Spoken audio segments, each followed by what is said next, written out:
we'll go back to Canberra to defence. We've had some pretty sobering assessments of Australia's defence capability and growing hostilities in our region coming out of a big defence summit in Canberra, hosted by the Australian newspaper.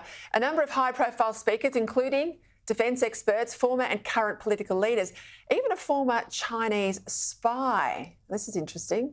Let's get Greg Sheridan's assessment of it all, foreign editor, of course, at The Australian. I made a mention at the top of the show, Greg, about this spy. He's warned the summit there's some 1,200 plus Chinese spies, including 200 professional spies, others are perhaps just informants, in Australia, collecting information, surveilling Chinese-born Australians, I presume they are now, or permanent residents living here. And just to drive the point home, the interpreter for this former spy, who was meant to interpret his presentation before this group in Canberra, well, he quit just minutes before his appearance. This is the interpreter quitting because they were worried about the communist regime and some sort of payback, weren't they? Yeah, that's right, Peter. So very revealing this. We've published this figure several times before at The Australian of about 1,000 Chinese spies in Australia. 1,200 sounds about right. And most of those, of course, are not full-time professionals. And their predominant role is to surveil and harass the Chinese diaspora, especially the student community, And I think it has been a failure of Australian institutions and a failure of governments of both sides of the aisle politically to allow this huge Chinese intelligence establishment to get established in Australia. I don't think our institutions or our governments have done enough to protect the Chinese diaspora from interference, manipulation and intimidation by the Chinese state. Now, we know Chinese intelligence does all the traditional things that intelligence does. It spies and tries to steal our secrets. It engages in political interference and tries to suborn people of political influence and so on. But I think this very large number of people is essentially about monitoring, manipulating, controlling and intimidating the diaspora. I have no idea at all why Western governments continue to allow such huge Chinese, Russian and Iranian diplomatic establishments in their respective countries, far more diplomats than we have in those countries, and I can see no argument for it at all. The Czech Republic put in a brilliant policy a few years ago. It said there can be as many Russian diplomats in Prague as there are Czech diplomats in Moscow, which resulted in about 90% of Russian diplomats going home. I have a bit of the same view about Chinese ownership of Australian property. When we can own over there what they want to own here, I don't mind a bit of reciprocity, but it's certainly not the case as it is now. Let's go to what I said was some of those sobering assessments out of the summit. This comment from former Labor leader, of course, former Hawke government Defence Minister, Kim Beazley. If we have a really detailed understanding of the character of our strategic situation and the capacity of our forces, we could not defend ourselves now without the Americans. When I was the Defence Minister, against the likely threats in the region, absolutely we could defend ourselves. Now, no. Of course, he's a former Australian ambassador to the US, so his assessments about US capability and the ANZUS treaty are pretty frank, aren't they, Greg? Well, they sure are. So Kim Beazley is certainly the best Defence Minister that any Labor government has ever had in Australian history, and he's one of the best Defence Ministers altogether. He's a very fine man. He loves Australia. He's a very loyal Labor man, and he doesn't say things to disoblige the government.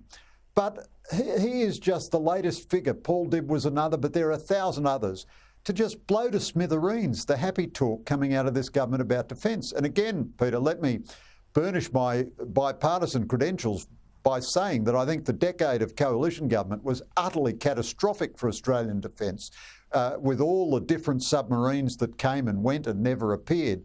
But what we've got now is a reduced defence capability from what we had even 2 years ago when Albanese came into government. The government is not putting the money into defence it needs even to maintain existing capabilities. Now, there's one slight savour in what Kim said. When he was Defence Minister, it was inconceivable to imagine an attack on Australia by China, whereas you could imagine that attack today. So when he says we could defend an invasion then, but we can't defend one now, he's talking about both our declining capability, but also the increased threats. But in the face of increased threats, we are having declining capability. And all this, you know, I support nuclear submarines. I love nuclear submarines. I want us to have them. But the idea that we're going to get 3 nuclear submarines in the 2030s and 5 more in the 2040s or 50s means that we don't have to do anything at all about defence in the next 10 or 15 years is completely crackers. And it shows the Albanese government is not, and I would say just like its previous coalition predecessors in the previous decade, is simply not serious about defence. I want to say too, what I'd like to do with Beazley over 16 years in Canberra, I share your admiration. I want to go, before you go, I want to move to some comments made by the Shadow Defence Minister, Andrew Hastie. This was about this new Defence Joint Parliamentary Committee and his view that it's critical to maintaining bipartisanship given the long lead time around AUKUS. Here's a bit of what he had to say. Something that many of us have lobbied for many years, and I think this will be established by legislation. It will have secrecy provisions. It will look a lot like the Intelligence Committee, and the strength of the committee is that it will be a training ground for future Minister for Defences. It's Joint Defence Committee, but I think it's almost a Joint AUKUS Committee. Now, I think it's a good idea, Greg. I'll get your view in a moment, provided they strike the legislation, and I was involved in the legislation under Defence Minister Robert Hill about the Intelligence Committee. As long as they draft that legislation in a way that excludes the Greens, I think it's got promise. What do you think? Yeah, look, I think it's useful, Peter. I agree with you absolutely. It's got to be the parties of government, the Labor Party and the Coalition. You can't have Greens on an Intelligence Committee. That would be better not to have the committee, or on a Defence Committee. Better not to have the committee at all if you're going to have Greens on it.